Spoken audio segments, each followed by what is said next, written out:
BJP ಅವ್ರ ಹೋರಾಟ ಇವತ್ತು ಡಿಸ್ಟಿಕ್ ಅಲ್ಲೆಲ್ಲ ಮಾಡಿದ್ದಾರೆ, ನಾಳೆ ಬೆಂಗಳೂರಲ್ಲಿ ಇಟ್ಕೊಂಡಿದ್ದಾರೆ.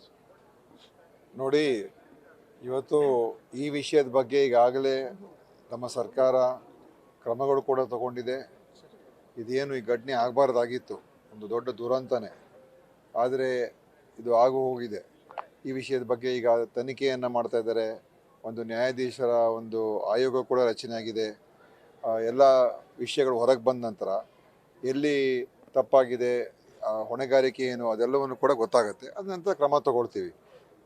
ಭಾರತೀಯ ಜನತಾ ಪಾರ್ಟಿಯವರು ಪ್ರತಿಭಟನೆ ಮಾಡ್ತಕ್ಕಂಥದ್ದು ಯಾವ ಉದ್ದೇಶ ಅಂತ ಗೊತ್ತಾಗೋದಿಲ್ಲ. ಯಾಕಂದರೆ ಅವರೇ ಈ ದೊಡ್ಡ ಒಂದು ಏನು ಪ್ರಚಾರ ಅಂದರೆ ಅವ್ರಿಗೆ ವಾಹನದಲ್ಲಿ ಅವ್ರನ್ನ ಈ ಕ್ರಿಕೆಟ್ ಅವ್ರನ್ನ ಕರ್ಕೊಂಡು ಹೋಗಬೇಕು ಅಂತ ಅವರೇ ಒತ್ತಡ ಮಾಡಿದರು, ಅವರೇ ಒತ್ತಾಯ ಮಾಡಿದ್ರು. ಯಾವಾಗ ಸರ್ಕಾರ ನಿರಾಕರಣೆ ಮಾಡಿದ್ರು, ಅವ್ರು ಸರ್ಕಾರ ವಿರುದ್ಧ ಅವರೇ ಟ್ವೀಟ್ ಮಾಡಿದ್ದಾರೆ.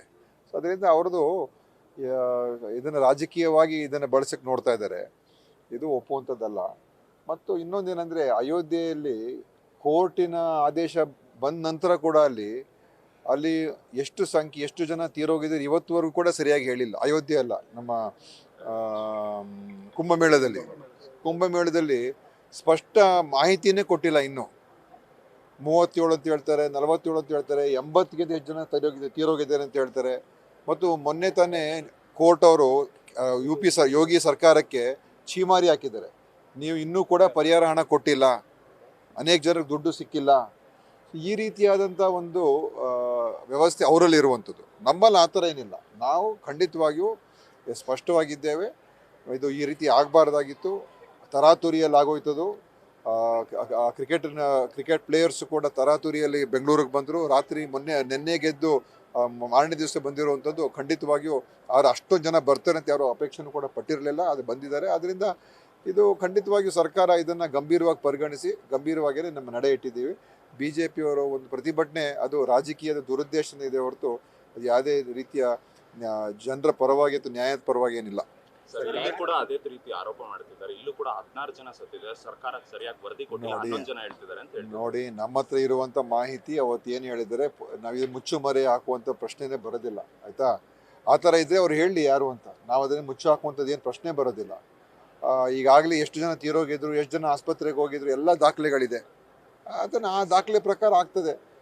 ಆದರೆ ನಾವು ಇವತ್ತನ್ನು ಈ ವಿಷಯದ ಬಗ್ಗೆ ಯಾವುದೇ ರೀತಿಯ ಒಂದು ಸರ್ಕಾರ ಎಷ್ಟು ಕ್ರಮ ನೋಡಿ ಆ ವಿಚಾರದಲ್ಲಿ ಇವತ್ತು ನಿನ್ನೆ ಪುಣೆಯಲ್ಲಿ ಮಹಾರಾಷ್ಟ್ರ ಒಂದು ಏನು ಬ್ರಿಡ್ಜು ಅಲ್ಲಿ ಬಿದ್ದೋಗಿ ಜನ ತೀರೋದ್ರು, ಆಯಿತಾ? ಆಮೇಲೆ ಅದಕ್ಕಿಂತ ಹಿಂದೆ ಇದರಲ್ಲಿ ಕೇದಾರ್ನಾಥಿನ ಅಪಘಾತ ಬೇರೆ. ಇನ್ನೊಂದು ಕಡೆ ಘಟನೆ ಆಯ್ತಲ್ಲ, ಟ್ರೈನಿಂದ 6 ಜನ ಮುಂಬೈಲಿ ತೀರೋದ್ರು. ಟ್ರೈನಲ್ಲಿ 6 ಜನ ತೀರೋದ್ರು ಮುಂಬೈ ಟ್ರೈನಿಂದ. ಮತ್ತು ಕುಂಭಮೇಳದ ಘಟನೆ. ಏನು ಕ್ರಮ ತೊಗೊಂಡಿದ್ದಾರೆ ಅವರು? ಯಾವ ಅಧಿಕಾರಿ ಮೇಲೆ ಕ್ರಮ ತೊಗೊಂಡ್ರ? ಏನಾದರೂ ಸ್ಪಷ್ಟ ಒಂದು ತೀರ್ಮಾನಗಳು ತೊಗೊಂಡ್ರೆ ನಮ್ಮ ಸರ್ಕಾರ ಇಮ್ಮಿಡಿಯೇಟ್ ಆ್ಯಕ್ಟ್ ಮಾಡಿ ಅದರ ಅನೇಕ ಕ್ರಮಗಳು ತೊಗೊಂಡು ಇಲ್ಲಿ ಕಮಿಷನನ್ನು ಸಸ್ಪೆಂಡ್ ಮಾಡಿ, ಅನೇಕ ಅಧಿಕಾರಿಗಳು ಸಸ್ಪೆಂಡ್ ಮಾಡಿ, ಆಯೋಗ ರಚನೆ ಮಾಡಿ, ಮತ್ತು ಎನ್ಕ್ವೈರಿ ರಚನೆ ಮಾಡಿ ಎಲ್ಲವನ್ನೂ ಮಾಡಿಸಿದ್ದೀವಿ. ನೋಡಿ, ನಮ್ಮ ಸರ್ಕಾರ ಆ ರೀತಿ ಮುಚ್ಚು ಹಾಕುವಂಥ ಪ್ರಶ್ನೆ ಬರೋದೇ ಇಲ್ಲ.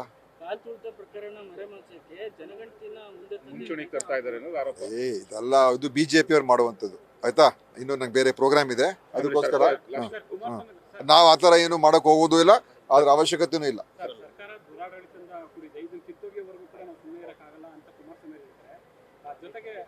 ಕಿತ್ತೋಗಿಯವರು ಕುಮಾರಸ್ವಾಮಿ ಅವರಲ್ಲ.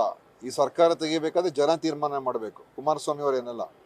ಕುಮಾರಸ್ವಾಮಿ ಅವರು ಇವತ್ತು ICU ಅಲ್ಲಿ ಆಕ್ಸಿಜನ್ BJPಯವರಿಂದ ಪಡ್ಕೊಂಡು ಅವ್ರು ಬದುಕ್ತಾ ಇದ್ದಾರೆ, ಆಯಿತಾ?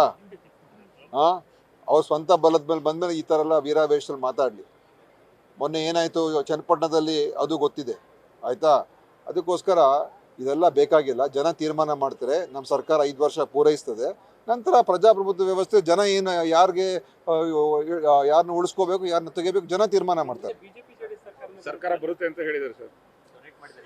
ಇನ್ನು ನೋಡೋಣ, ಇನ್ನು 3 ವರ್ಷ ಇದೆಯಪ್ಪ, ಇನ್ನು 3 ವರ್ಷ ಇದೆ, ಏನೇನಾಗುತ್ತೆ ಯಾರೋ ಗೊತ್ತು. ಆಯ್ತಾ? ಓಕೆ. ನ್ಯೂಸ್ ಫಸ್ಟ್, ನಿರ್ಭೀತಿಯಿಂದ ನಿಮ್ಮ ಪರವಾಗಿ.